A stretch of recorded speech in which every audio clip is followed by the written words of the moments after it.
오늘 말씀을 전하면서 먼저 우리 성도의 정체성에 대한 부분을 제가 한번 질문으로 던져보려고 합니다. 우리가 그리스도인이라는 그 단어를 통해서 세상 가운데 우리가 우리의 믿음의 삶을 살아가는데요. 왜 우리는 스스로를 그리스도인이라 그렇게 부르며 살고 있는가에 대해서 한번 고민을 해봐야 될 것 같습니다. 왜 나는 그리스도인일까? 왜 나는 예수를 믿는 것일까? 라고 질문을 던진다면 여러분들은 뭐라고 대답하시겠어요? 믿지 않는 사람들이 왜 당신은 그리스도인입니까? 왜 당신은 예수를 믿습니까? 라고 묻는다면 우리가 어떤 대답으로 그들 가운데 이 질문에 답을 하시겠습니까? 많은 대답이 있을 것입니다. 어쩌다 보니까 예수를 믿게 된 경우도 있고, 또 부모가 예수 믿어서 모태 신앙이기 때문에 예수를 믿는 경우도 있고, 또 그냥 막연하게 내가 하나님을 믿기 때문에 우리가 그리스도인이 된 것 같기도 하고, 또 전도를 받아서 그 밖에 하나님의 도움 때문에 혹은 또 하나님의 사랑을 우리가 깊이 체험해서 또 예수 그리스도를 믿어야 잘 살 수 있으니까 다양한 대답을 통해서 내가 왜 그리스도인인가? 내가 왜 예수를 믿는가에 대한 부분들을 가지고 우리는 고민을 하게 됩니다. 우리가 스스로에게 나는 그리스도인인가? 라는 질문을 던질 때에 우리가 심오한 어떤 철학적 어떤 그런 의미를 갖기보다 장성한 믿음의 분량에 이르지 못하고 여전히 젖먹이 어린아이와 같은 상태에 머물러 있는 자신의 현 상태를 보면서 우리는 부끄러움을 느끼고 때로는 내가 믿고 있는 것이 올바른 것인가에 대한 고민을 할 때도 있다는 것이죠. 여러분, 우리가 하나님을 믿으면서도 우리 마음속에 성령의 충만한 삶을 우리가 사모하지 못하면, 그래서 성령 충만한 삶을 나의 삶 속에 우리가 날마다 그것을 통하여 살아가지 못하면 우리는 날마다 이런 고민 앞에서 좌절할 수밖에 없는 것이죠. 우리 속에 나를 지배하는 것이 무엇이냐에 따라서 우리의 가치관은 분명 달라지게 되는 것이죠. 예수 믿고 나의 삶을 지배했던 나의 모든 옛 자아가 사라지게 되고 어느 순간부터 내 마음속에 성령 하나님께서 나를 다스리시고 나를 지배하시고 나를 주관해 가신다면 여러분, 그것이 바로 내 속에 새로운 주인을 섬기고 그 주인의 인도하심을 따라 살아가겠다라는 신앙의 고백이 되어지는 줄로 믿습니다. 왜 처음 믿음으로 들어왔지만 성령 충만에 대한 간절함이 우리 속에 없을까요? 그것은 우리가 보편적으로 그냥 교회에 오면, 교회에서 예배드리면, 하나님 앞에 내가 무언가 조금 더 충성하면 그것으로 되었다라고 말하죠. 그러나 하나님께서 말씀하시는 것은 그런 모든 것은 부차적인 일인 것이에요. 정말로 중요한 것은 하나님을 믿는 그 순간부터 날마다 내 마음속에 간절하게 원하고 사모해야 되는 것이 바로 성령 하나님의 내주하심을 늘 우리는 기대해야 한다는 것입니다. 늘 우리 인생 속에 성령께서 나와 동행하여 주시고 나의 삶을 지켜주시고 나의 삶을 붙잡아 주신다라는 그 믿음 속에서 성령 하나님의 은혜 속에 살아가는 인생이 참으로 복된 인생임을 고백할 수 있어야 한다는 것입니다. 그리스도인이 마땅히 보여줘야 할 어떤 삶의 모습이 보여지지 못한다는 것은 결국은 내 속에 성령 하나님의 은혜가 없다는 것이죠. 존재의 문제나 철학의 문제가 아니라 여러분, 우리 인생 속에 뭐뭐 하지 않는다, 뭐뭐 한다라는 그런 것들을 우리 가운데 지금 성경은 말씀하고 있는 거예요. 우리는 보편적으로 나는 성도이다, 나는 성도가 아니다 라는 이 두 가지의 관점을 가지고 판단하거든요. 너 예수 믿니? 너 예수 믿지 않니? 이 두 가지의 관점인데 하나님께서 말씀하시는 것은 우리가 그리스도인이 되었을 때의 삶의 문제를 가지고 질문을 하시는 거예요. 성도로서의 삶을 살고 있느냐? 성도로서의 삶을 살고 있지 않느냐? 이것이 우리 속에 분명히 우리의 마음을 통해서 나타나야 된다는 것이죠. 그리스도인이라는 것은 영어로 크리스천인데요, 이것은요 크라이스트라는 명사에서 출발했는데 이 크라이스트라는 명사에 AN이라는 어미형을 붙이니까 크리스천이 된 것입니다. 그리스도인이라는 말이 만들어진 것이죠. 흔히 기독교인이라는 뜻으로 번역되기도 하지만 그것은 완벽한 번역은 되지 않습니다. 그리스도인은 기독교라는 종교를 믿고 안 믿고의 문제가 아니기 때문이죠. 기독교인이라는 것은, 그리스도인이라는 것은 기독교라는 것을 우리가 믿는다는 것이 아니라 바로 복음의 핵심인 예수 그리스도를 믿는 것이죠. 그 복음 안에서 내 속에 주어진 그 약속의 성령을 내가 믿음으로 말미암아 그 성령님의 은혜 속에서 우리가 하나님을 주로 고백할 수 있는 담대한 믿음이 우리 가운데 일어나게 되는 것입니다. 그래서 외형적인 교회, 외형적인 기독교를 우리가 믿는 것이 아니라 그 내면 속에 포함되어 있는 하나님을 향한, 그 하나님께서 약속하신 예수 그리스도의 복음을 향한 그 복음의 역사를 우리가 믿는다고 고백하는 것입니다. 즉 당신은 어떤 종교를 믿습니까? 라는 질문에 나는 그리스도인입니다 라고 대답해서는 안 된다는 것이죠. 여러분, 기독교라는 종교를 신봉한다는 의미보다는 종교라는 테두리를 넘어서 그리스도와 연합되었음을 고백하는 것이 더 우리 가운데 필요한 것임을 말씀을 해주고 있는 것입니다. 그래서 그리스도인이라고 하는 것은요, 바로 그리스도의 사람 혹은 그리스도인 혹은 그리스도 안에 속한 사람이라고 말씀을 할 수가 있는 거예요. 그래서 내가 예수를 믿는다고 고백하는 그 순간부터 우리는 그리스도에 속한 사람의 삶을 살기 위해서 더 우리 자신을 깎고 연단하고 하나님 앞에 내놓아야 하는 것이죠. 그러기 위해서는 뭐가 필요한 거예요? 성령 하나님의 은혜가 필요하다는 것입니다.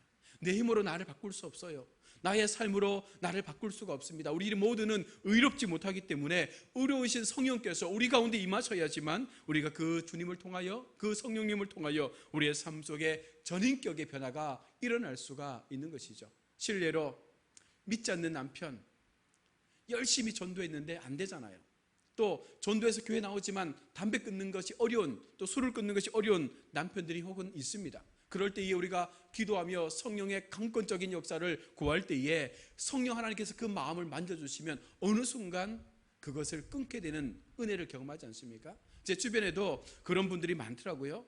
어느 순간 예수 믿고 참 힘들었던 시간이었죠. 술을 끊고 싶어도 친구들의 어떤 그런 동료 때문에 못 끊고, 또 만나다 보니까, 관계하다 보니까 계속해서 마시게 되고, 담배도 끊고 싶은데 의지가 약해서 못하는 거예요. 그런데 어느 순간 하나님을 온전히 믿고 그 속에 성령 하나님이 역사하시니까 담배를 피우는데 그 담배 연기가 그렇게 맡기 싫더라는 것이죠. 이게 하나님께서 주시는 은혜 아니겠습니까? 그 성령의 은혜가 우리 가운데 임해야지만 우리가 진정한 그리스도인의 삶을 살아낼 수가 있다는 것입니다. 즉 성도의 정체성은요, 바로 예수 그리스도를 따르는 삶에 의해서 결정되어지는 것이죠. 외형적 모습으로 아무리 교회를 열심히 다닌다고 해도 여러분, 우리가 예수 그리스도를 따르는 삶을 우리의 삶을 통해서 보여주지 못하면 그것은요, 온전한 그리스도인의 삶이 될 수가 없는 것입니다. 믿음이 단순하게 마음으로 믿어 입으로 고백하여 구원에 이른다라고 로마서 10장 10절은 말하지만, 여러분, 더욱더 중요한 것은 입으로 시인했으면 뭐가 있어야 되는 거예요? 삶이 따라와야 한다는 것입니다. 우리의 삶 속에 하나님을 향한 그 믿음의 삶이 우리 가운데 분명히 함께 동반되어야지만 그것이 온전한 그리스도인이라고 말할 수가 있는 것이죠. 그리스도인이라고 부르는 이유는요, 바로 예수님을 따르는 사람들, 바로 예수님을 닮은 사람들이기 때문에 세상 사람들이 우리를 향하여 그리스도인이라고 부른다는 것입니다. 그리스도를 따르는 삶을 사는 사람만이 진정한 교회 속의 성도로 불림을 받을 수가 있는 것입니다. 참된 그리스도인이 되기 위해서 예수님께서 어떻게 그 공생의 삶을 보내셨고, 어떻게 십자가의 고난과 고통을 감당하셨고, 약속의 그 부활의 영광을 어떻게 우리 가운데 보여주시고 성취하셨는지를 우리가 온전히 믿음으로 말미암아 우리에게도 그와 같은 하나님께서 주신 십자가의 삶을 걸어갈 수 있는 은혜가 있어야 한다는 것입니다. 제자들이 주님을 따르는 동안 좌충우돌 많은 비난과 또 많은 그 꾸중들을 일들이 많았습니다. 그럼에도 말귀도 알아듣지 못했던 예수님의 그 12 제자들, 그럼에도 그들은요, 사도의 직분을 통해서 어느 순간 성령이 그 마음 가운데 임했을 때에 그는요, 예수님처럼 철저하게 순교의 삶을 살지 않았습니까? 오늘 읽은 스데반도 바로 그와 같은 사람이었습니다. 그는 예수의 이름으로 선한 일을 행하다가 유대인들의 시기심을 받아 죽음의 자리에 놓인 것이죠. 여기서 말씀하는 선한 일이 무엇입니까? 예수의 복음을 전하는 일에 그의 모든 생애를 바친 것이죠. 여러분이 믿고 있는 유대교의 잘못된 그 믿음들을 비판하면서 지금 스데반은 참되신 예수 그리스도를 증거하고 있는 것입니다. 이제 우리 가운데 오셔서 우리를 위하여 죽으신 그 예수님에 대한 참된 복음, 그 부활의 복음을 전할 때에 정통 유대인들이 바로 그 스데반을 죽이기 위해서 공회에 모여 그를 돌로 치려고 하고 있는 것입니다. 결국 예정된 순서에 따라 그는 돌팔매질을 당하며 사형을 당하게 되죠. 그런데 그가 남긴 두 마디의 말씀이 오늘 본문에 기록되어 있습니다. 주 예수여 내 영혼을 받으시옵소서. 그리고 주여 이 죄를 그들에게 돌리지 마옵소서. 이 말씀은 여러분 우리가 어디선가 많이 들어본 말씀이잖아요. 이것은 스데반이 먼저 한 말이 아니라 예수님께서 먼저 하신 말씀이죠. 예수님께서 십자가에 죽음을 당하실 때에 누가복음 23장에서 아버지 내 영혼을 아버지 손에 부탁하나이다. 아버지 저들의 죄를 사하여 주옵소서. 자기들이 하는 것을 알지 못함이니이다 라고 그렇게 말씀을 하셨던 것입니다. 달리 말하면 스데반이 우리가 참된 그리스도인이라고 하는 것은 스데반은요 철저하게 예수님을 닮아가기까지 그 삶을 내어놓았습니다. 그리고 마지막 죽음 앞에서도 스데반은요 오직 예수님과 동일한 예수님을 닮기 위한 삶을 통해서 그리스도를 모방하고 그리스도의 삶을 닮아가면서 나도 진정한 그리스도의 삶을 통하여 하나님의 영광을 드러내겠다라는 그 마음을 마지막 죽음의 그 자리까지 가지고 왔다는 것입니다.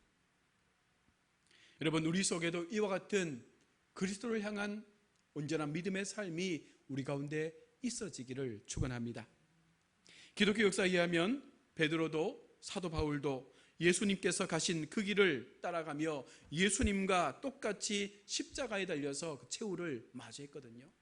비록 예수님을 부인하기도 하고 때로는 예수님을 모른다라고 말하면서 예수님을 버리고 도망갔던 제자였지만 그가 온전히 성령의 충만한 삶을 살았을 때에 바로 베드로는요 십자가를 지는 삶을 살았던 것입니다. 또한 야고보 같은 경우에도 순교의 칼에 찔려 죽음을 당했고 예수님을 믿지 못해서 부활하신 주님의 옆구리에 손을 놓아봤던 도마도 바로 인도에까지 가서 복음을 전하다가 그 창에 찔려서 창자를 쏟아내는 순교의 삶을 살았더라고 역사학자들은 말하고 있습니다.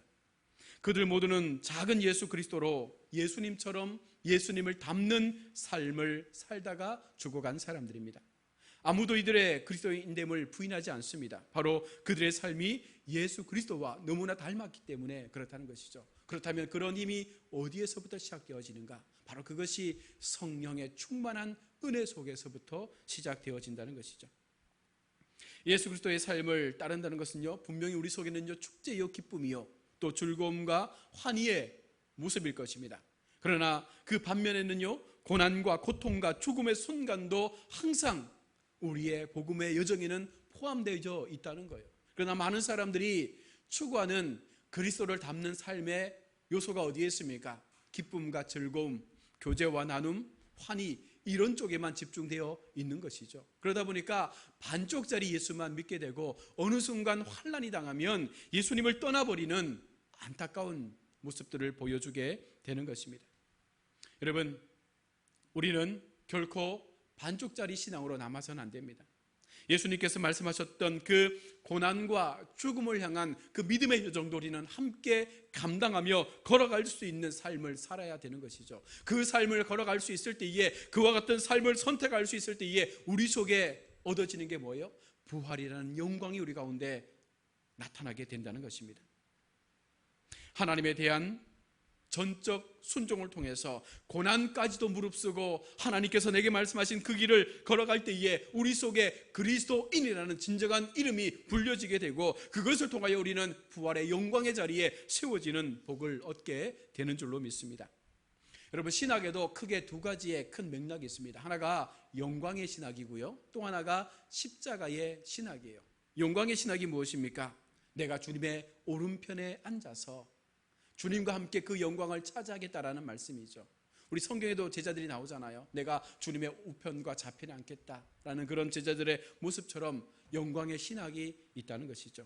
또한 십자가의 신학은 무엇입니까? 바로 예수님께서 가신 그 십자가의 길을 우리가 함께 가겠습니다라는 나의 온전한 순종과 헌신과 희생의 삶을 우리가 말씀하는 것이죠. 그런데 우리나라의 주류 교회는요, 대부분 십자가의 신학보다는 영광의 신학에 집중하여 구원받고 복받는 일에만 집중한다는 것이죠. 강단에서 선포되어지는 많은 말씀의 중심이 무엇입니까? 예수 믿고 복받아라. 물론 예수 믿고 복받는 것이 중요하죠. 그러나 여러분, 그 복이라는 개념 자체를 우리가 잘못 오해한다는 거예요. 예수 믿으면 우리의 삶이 형통하고, 예수 믿으면 우리의 물질이 풍부해지고, 예수 믿으면 우리의 모든 육신이 강건해지고, 예수 믿으면 우리의 모든 자녀들이 형통한 삶으로 나아갈 수 있다. 물론 하나님께서 복 주시면 그런 삶을 살 수가 있습니다. 그러나 그것만을 추구하다 보면 이것이 영광의 신학이 되는 거예요. 그러다 보면 작은 고난에도 우리의 신앙이 쉽게 무너지는 모습들을 보게 되는 것이죠. 그래서 무엇보다도 우리 가운데 필요한 것은 십자가의 신학을 통해서 나의 삶 속에 예수님께서 걸어가셨던 그 좁은 문을 향한 나의 믿음의 걸음들이 얼마나 우리 속에 그것을 향하여 나아가고자 하는 마음들이 있는가에 대해서 우리는 고민을 해야 한다는 것입니다. 하나님을 향한 순종과 헌신, 전적인 복종을 통해서 바로 이 고난과 고통을 내가 감당하고 하나님의 길을 가겠습니다라는 그 마음이 우리 가운데 일어날 수 있을 때에 우리는 진정한 하나님의 사람이 될 수가 있는 것이죠.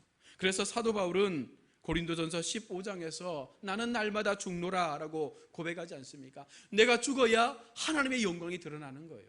내가 말씀 앞에 죽어야, 내가 십자가 앞에 죽어야 하나님의 부활의 영광이 우리의 삶 가운데 임하게 되는 줄로 믿습니다. 그러면 이것이 바로 예수님을 닮아가는 삶이 되는 것이고, 이것이 바로 성령께서 인도하시는, 성령이 주인 되신 그 삶을 살아가는 우리의 삶의 모습이 되어진다는 것입니다. 오늘 본문 속에서 스데반이 고백하는 것이 무엇입니까?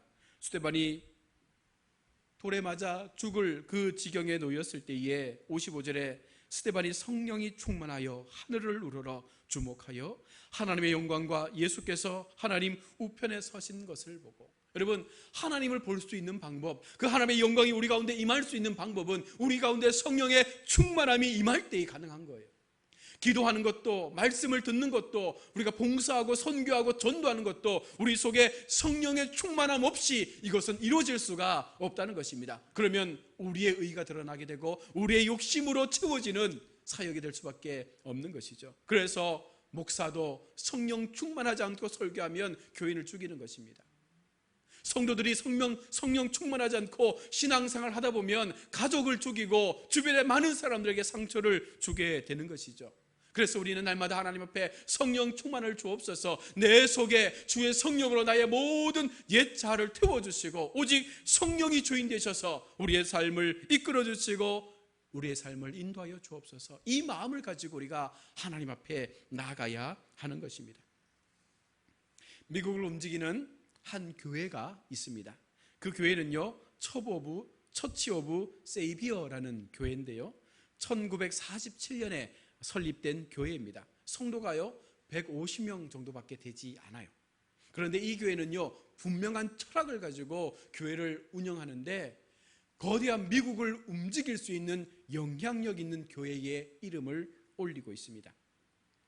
세이비어 교회가 행하는 사역의 핵심 철학이 몇 가지 있는데 제가 그 몇 가지를 알려드리겠습니다. 먼저는요, 영적인 삶을 통해 주님을 닮아가는 삶을 추구한다. 세이비어 교회는요 철저하게 영적 삶을 통해서 무엇보다도 주님을 닮는 것에 우선시한다. 두 번째가 주님이 보여주신 긍휼의 마음으로 지역 사회를 섬긴다. 그러니까 내게 주신 그 은혜를 통해서 내가 하나님의 마음을 가지고 세상을 향하여 긍휼의 마음을 통하여 그들을 섬기는 일을 한다. 세 번째가 주님이 섬겼던 가난한 자, 버림받은 자, 소외받은 자를 섬기는 일에 헌신한다. 네 번째, 용기와 희생적인 삶을 통하여 세상을 변화시키는데 헌신한다. 이것이 세이비어 교회가 추구하고 있는 사역의 방침입니다. 이러한 세이비어 교회의 공동체가 추구하는 정신은요, 진정 하나님 앞에 헌신된 교회의 모습인 것이죠. 그래서 그들은요 7개 분야에서 75가지의 연관된 사역을 하면서 연간 1,000만 불의 비용을 그들을 위해 사용하는 거예요. 우리나라 돈으로 한 120억 정도 되는 돈을 이와 같은 하나님을 향한 나라 위하여 이 사역에 이 돈을 쓰는 거죠. 대단하지 않습니까? 150명의 교인이 1년에 120억이라는 돈을 출원해서 그것을 가지고 지역을 섬기고 가난한 자를 섬기고 그것을 통해서 예수 그리스도의 교회가 어떤 모습으로 교회 속에 세상 속에 스며드는지를 보여줌으로 말미암아 많은 지역의 사람들이 세이비어 교회를 통해서 하나님을 보게 된다는 것이죠. 작지만 강한 교회, 하나님께서 그렇게 성령의 충만한 은혜 속에서 교회를 세우고 교회의 가치관을 통하여 올바른 믿음으로 세상 가운데 하나님의 나라를 증거하게 될 때 이 하나님은 세이비어 교회 속에 놀라운 물질의 복도 허락하여 주시는 것입니다. 이 교회가 적은 구성원들로 이루어졌지만 이렇게 힘찬 교회가 될 수 있었던 것은 바로 예수 그리스도를 닮는 것을 가장 큰 목적으로 했기 때문에 그런 거죠. 우리가 예수님을 닮기 위하면 우리의 모든 것들은 내려놓아야 되잖아요. 예수님을 닮는다는 것은 말씀 앞에 우리의 삶을 비추는 것이고 그 말씀 앞에 우리의 삶을 비출 때에 우리는 철저하게 우리 자신의 모든 옛 과거들을 철저하게 묻어버리게 되는 것입니다. 능력은 얼마나 많은 돈을 썼느냐, 얼마나 많은 사람들이 모여 있느냐, 얼마나 큰 예배당을 가지고 있느냐에 달린 것이 아니라 바로 우리가 얼마나 예수님을 닮아가고 있느냐, 얼마나 우리 공동체가 하나님을 닮아가기 위해서 노력하고 애쓰고 있느냐, 영광의 신학이 아니라 십자가의 신학을 위해서 우리가 어떻게 좁은 길을 선택하여 그 길을 가려고 애쓰고 고민하고 그렇게 순종하는 삶을 사느냐, 이것이 바로 우리가 그리스도를 닮는 삶이며 성령의 충만한 자들이 가진 삶의 모습이라고 말씀하고 있는 것입니다. 무엇을 하든지 우리는 예수 그리스도를 닮는 삶을 목표로 해야 합니다. 그리스도를 닮되 전적으로 닮고자 하는 그 마음을 통해서 이것이 하나님의 영광을 위한 것이고 이것이 우리로 헌신되어져서 교회의 영광을 드러내는 것이고 그러므로 말미암아 하나님의 교회가 세상 속에 올바른 정의를 나타낼 수 있는 그런 교회의 진정한 모델을 보여주는 것, 바로 이것이 우리가 가져야 될 성령의 사역임을 우리는 기억해야 합니다. 영광의 순간뿐만 아니라 고난의 순간까지도 기꺼이 우리가 예수님을 위해서 따를 수 있는 그 마음을 가지는 것, 바로 이것이 오늘 우리에게 요구하시는 참된 그리스도인의 삶의 모습임을 오늘 성경은 말씀하고 있는 것입니다. 그래서 오늘 우리는요, 성령 충만을 하나님 앞에 날마다 기도해야 하는 것이죠. 그 성령 충만의 은혜가 없으면 우리는 결코 어떤 것도 행해서는 안 됩니다. 스데반이 성령이 충만하여 이 모든 복음의 사역 앞에 자신의 생명을 내어놓은 것처럼 우리가 바로 이 성령 충만의 삶을 통해서 섬기는 교회 속에 또 우리의 지역 속에 우리의 가정 속에 진정으로 우리가 베풀 수 있는 참된 그리스도인의 삶을 보여줄 수 있을 때 많은 사람들이 우리의 삶을 통해서 하나님을 경험하게 되는 줄로 믿습니다. 오늘 이 시간 다시 한번 우리의 모습들을 돌아보십시오. 나는 그리스도인이 맞습니까? 나는 하나님의 제자가 맞습니까? 나는 하나님의 말씀 앞에 내 삶을 얼마나 그 말씀대로 살려고 노력하고 있는 그와 같은 몸부림이 우리 속에 있습니까? 이와 같은 모습들을 우리가 기억하면서 다시 한번 이 한 주간도 주님 앞에 주여 내 속에 날마다 성령의 충만한 은혜를 통하여 나에게 주신 이 믿음의 견고한 삶을 힘써 달려갈 수 있는 우리 모두가 될 수 있도록 도와달라고 기도하시는 아름다운 하나님의 백성들 다 될 수 있기를 주님의 이름으로 축원합니다.